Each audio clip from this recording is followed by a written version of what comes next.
Bonsoir Christian Jacob. Bonsoir. Vous présidez le groupe UMP à l'Assemblée nationale. On va parler bien sûr du projet de budget 2014, mais auparavant 2 ou 3 questions d'actualité.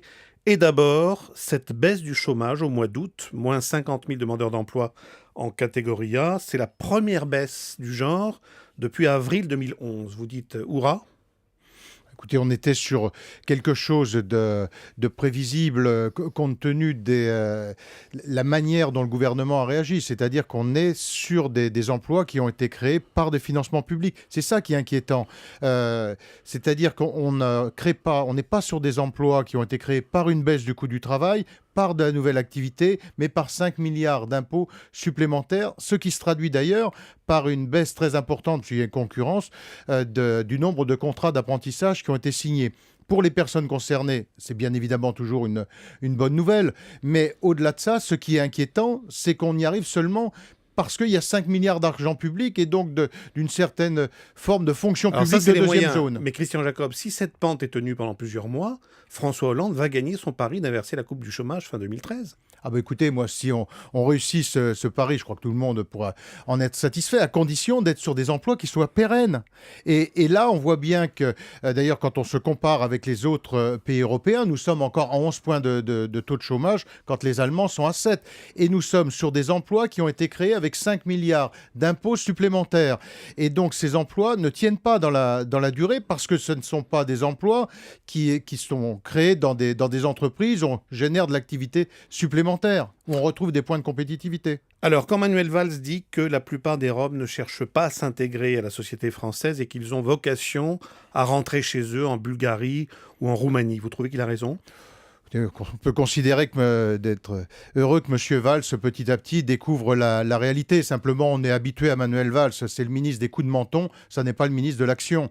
Depuis un an... C'est un discours inhabituel quand même dans la Mais bouche d'un son ministre de action est gauche. catastrophique à la tête du ministère de l'Intérieur. Donc il est en permanence dans les vociférations, dans les grandes déclarations, dans les coups de menton. Mais quand il est confronté à l'action, eh bien, il n'y a plus personne.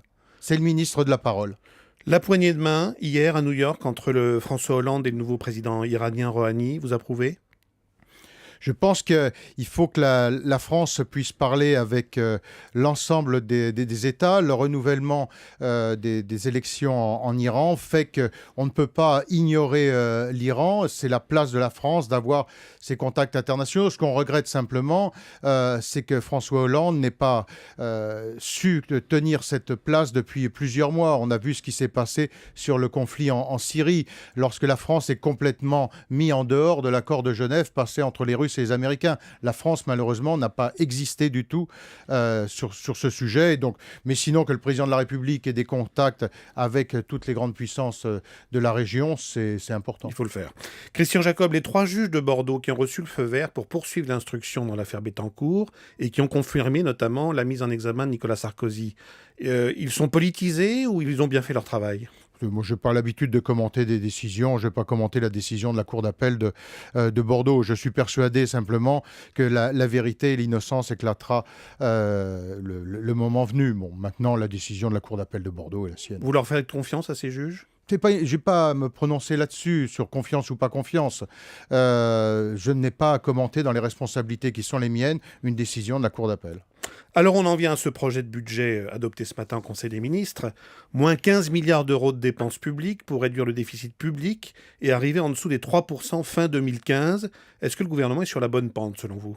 Mais on est sur l'impôt dans une véritable déferlante comme on ne l'a jamais vu, avec trois vagues successives. C'est-à-dire que pour le moment, on a vu que la partie apparente de l'iceberg, puisque la feuille d'impôt que les Français viennent de recevoir là, ce sont les décisions qui ont été prises en juillet 2012. Donc maintenant, la feuille d'impôt 2014, ce sont les décisions prises fin décembre 2012. La feuille d'impôt 2014, ce seront les décisions de cette année. Donc on sait déjà que si éventuellement il y avait un jour une pause, ça ne pourrait pas être avant 2016. Et nous sommes en face d'un matraquage fiscal sans précédent. Qu'est-ce qui vous dérange le plus dans la politique fiscale du gouvernement ? Aucune réforme de structure. Le poids qui pèse sur les entreprises ou une fiscalité trop lourde sur les ménages ? Les deux, et surtout aucune réforme de structure. Pourquoi avoir abandonné le non-renouvellement d'un fonctionnaire sur deux? Pourquoi avoir supprimé les mesures pouvoir d'achat comme la défiscalisation des heures supplémentaires? Pourquoi ne faire aucune réforme des retraites? Parce qu'en fait, la réforme des retraites, c'est simplement un habillage d'augmentation d'impôts. Et sur les impôts, on ne vient de voir qu'une petite partie, avec 1,4 million de contribuables supplémentaires cette année. Et ce sera vraisemblablement du même ordre en 2014 et en 2015. Je vous rappelle qu'il y a quelques mois, Jean-Marc Ayrault annonçait que les hausses d'impôts ne concerneraient que les 10% de Français les plus riches. Le crédit d'impôt, par exemple, compétitivité emploi, qui va représenter une dizaine de milliards de ristournes pour les entreprises, ça, c'est une bonne mesure ou pas? Sauf qu'elle ne marche pas. Elle ne marche pas Elle va aujourd'hui. entrer en vigueur. Elle ne marche, oui, mais elle ne marche pas. Les entreprises n'y vont pas. Vous savez, le crédit d'impôt, c'est un outil qui peut être un outil d'aide à l'investissement. Ça n'est pas un outil de baisse de charges et de baisse du coût du travail. Donc, ça ne fonctionne pas. Et vous allez voir que les critères vont être tellement serrés qu'en fait, les entreprises n'en verront jamais la couleur de ces 10 milliards. J'entendais ce matin une comparaison entre le système fiscal français et le système suédois. Un grand économiste avait demandé au ministre suédois de l'économie pourquoi ça marche chez vous. Et vous savez ce qu'il a répondu, Christian Jacob? Non.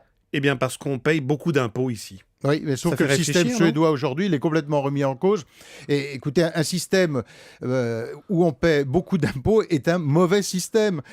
Aujourd'hui, on a un différentiel de compétitivité du coût du travail avec l'ensemble des pays européens et avec les Allemands qui sont nos premiers clients et nos premiers fournisseurs. Donc, il faut baisser le coût du travail et redonner du pouvoir d'achat aux salariés. L'exemple sur la retraite.